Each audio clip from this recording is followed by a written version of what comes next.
Once upon a time, in a valley where the evenings were soft and blue, there stood a tall stone tower beside a field of silver grass. The tower was not dark or frightening. It was quiet. Moss grew between the stones. Little white flowers opened by the door. And at the very top, there was one round window that looked toward the moon. In the room behind that window lived a girl named Rapunzel.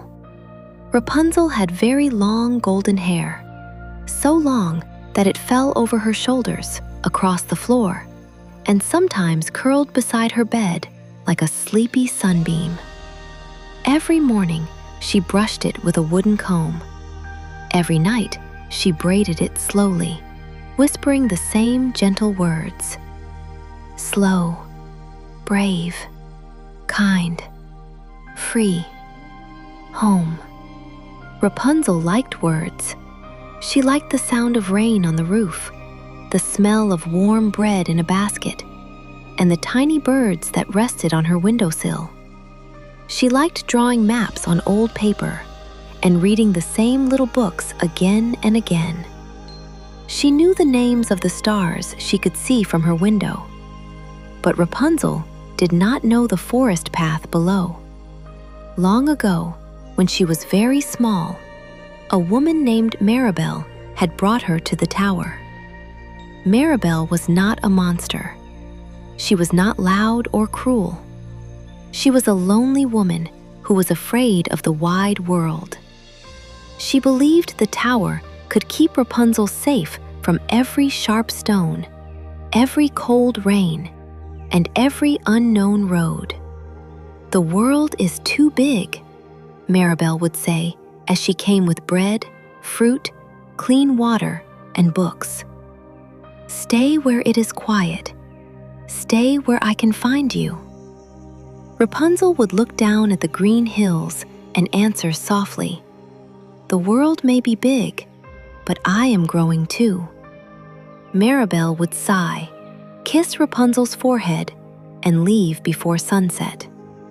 For many years, Rapunzel waited for the day when Mirabel would understand. But waiting did not make the door open. Waiting did not teach her the way down. Waiting only made the moon move across the sky. So one evening, when the first star appeared, Rapunzel sat by the window and made a promise to herself. "I will not wait for someone to carry me into my life," she whispered. "I will learn. I will prepare. I will go gently, but I will go." From that night on, Rapunzel began her quiet plan. She studied every part of the tower. She counted the stones from her window to the ground. She watched how the birds landed on the ivy. She tested which ribbons were soft and which cloth was strong. She opened her old books and found pages about knots, ladders, baskets, and maps. Each day, she practiced carefully. She tied a knot, then another. Then she untied them and tied them again. She braided strips of cloth with strong golden thread from her sewing box. She did not use her hair because her hair was part of her, and she wanted her freedom to come from her hands, her mind, and her patience. "Slow," she said as she worked. "Brave," sang the birds. "Kind," whispered the wind. "Free," hummed the tower stones. "Home," answered Rapunzel.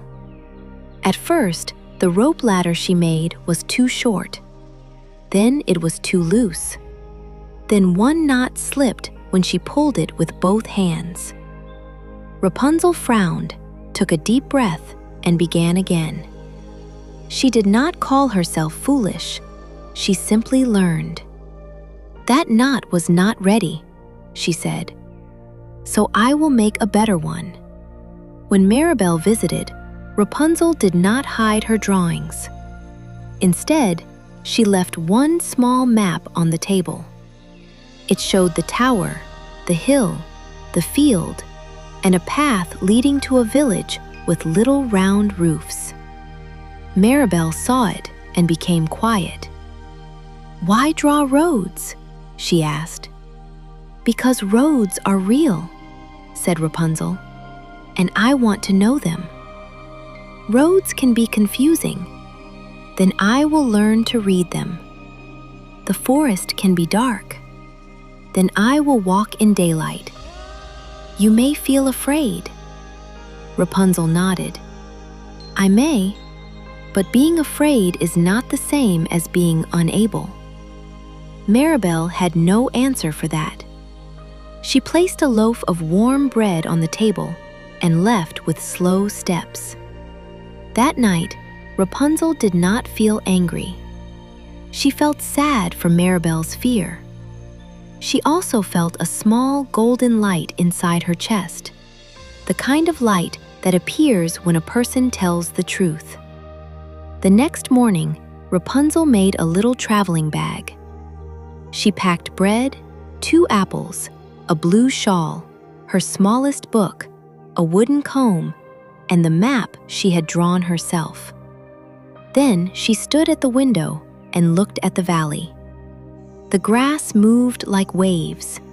The birds flew low. Rapunzel touched the rope ladder she had made.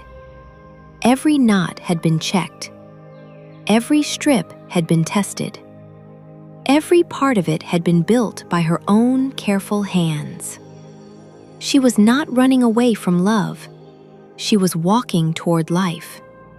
When the sun was warm but not too bright, Rapunzel tied the ladder to the strongest wooden beam in the room. She pulled it once, twice, 3 times. It felled. Then she put on her shawl, took her bag, and spoke the words she knew so well. Slow, brave, kind, free, home. And for the first time, Rapunzel climbed down from the tower.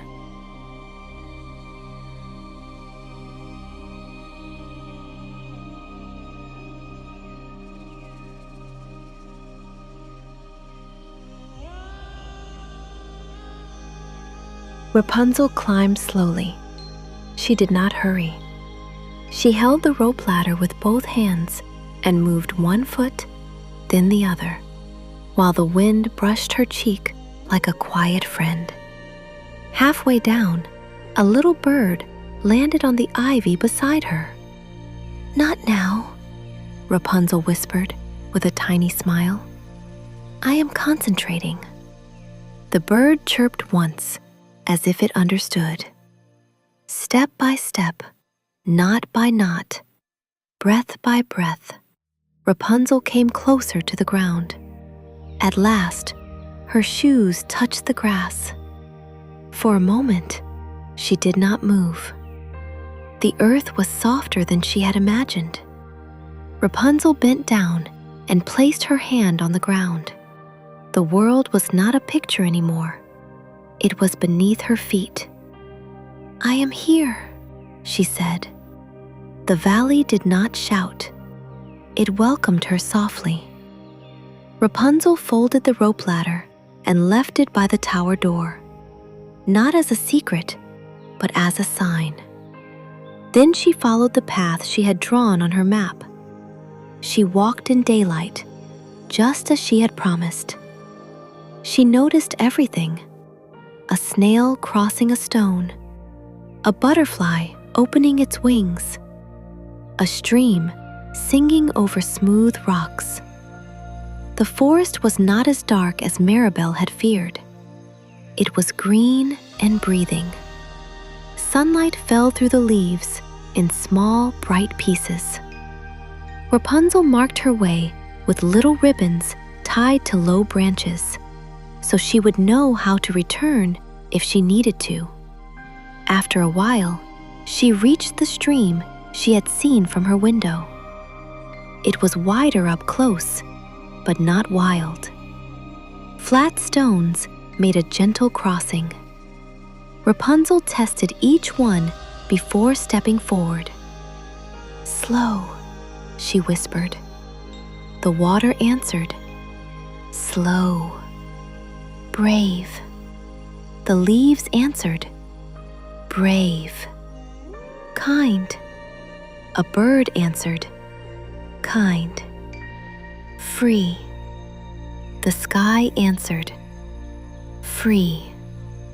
"Home." Her heart answered, "Home."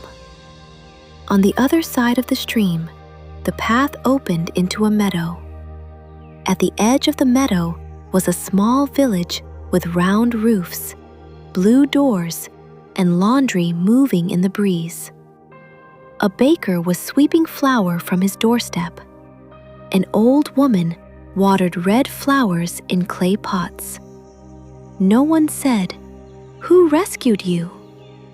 No one asked where her prince was. A little child pointed at her long hair and said, "Your hair looks like sunshine." Rapunzel laughed gently. "Thank you. I brush it every morning." The baker gave her a cup of warm milk and asked where she had come from. "I lived in the tower," Rapunzel said. "Today, I climbed down." "All by yourself?" the baker asked. Rapunzel nodded. "I learned how." The old woman smiled. "Then you must be very patient." "I am learning to be," said Rapunzel. The villagers did not make a parade. This was a bedtime village, so they were kind in quiet ways. Someone brought soup. Someone brought a ribbon to tie Rapunzel's hair. Someone showed her the little inn where travelers could rest. Rapunzel thanked them, but before sleeping, she climbed a small hill near the village and looked back at the tower. It stood in the distance, pale and tall. At the window, she saw Mirabel. Rapunzel raised one hand. Mirabel raised hers too. The next morning, Rapunzel returned to the tower, not because she had to, but because she chose to. She followed her ribbons through the forest, crossed the stones by the stream, and came back to the field of silver grass. Mirabel was waiting by the door. For a long moment, neither of them spoke. Then Mirabel said, "You came back." Rapunzel nodded. "I said I wanted to leave. I never said I wanted to disappear." Mirabel's voice was soft. "I was afraid the world would take you away." "The world did not take me," Rapunzel said. "It gave me paths. It gave me people. It gave me room to grow." Mirabel looked at the folded rope ladder by the door. "You made this?"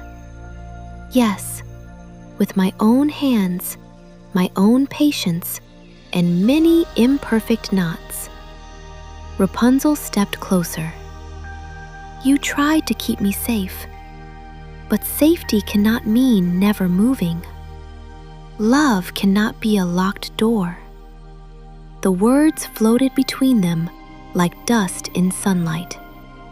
Mirabel looked at the tower, then at the path, then at Rapunzel.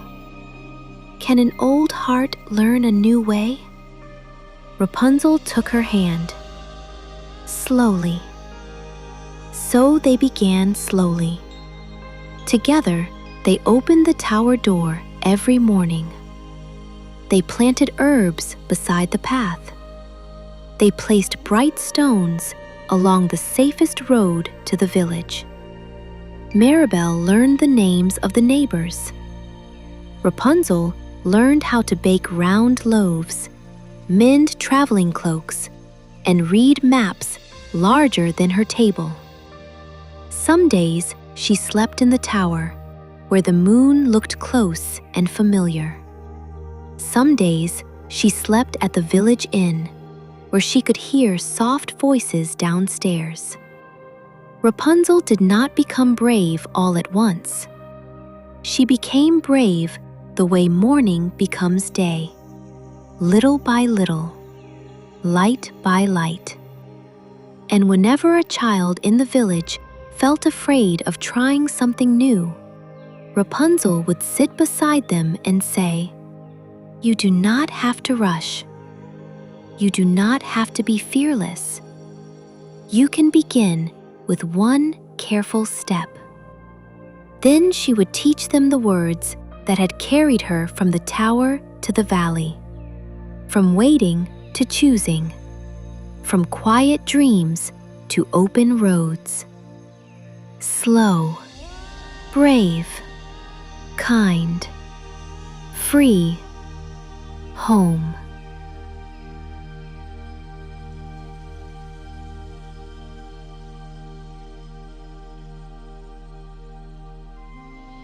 Years later, people still told the story of the girl in the tower, but they told it differently from the old tales.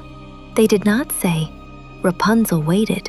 They said, "Rapunzel learned." They did not say, "Someone came to save her." They said, "She made a way." The moon rose, the valley rested. Rapunzel smiled at the path outside her door. She was safe. She was kind. She was free. And she was home.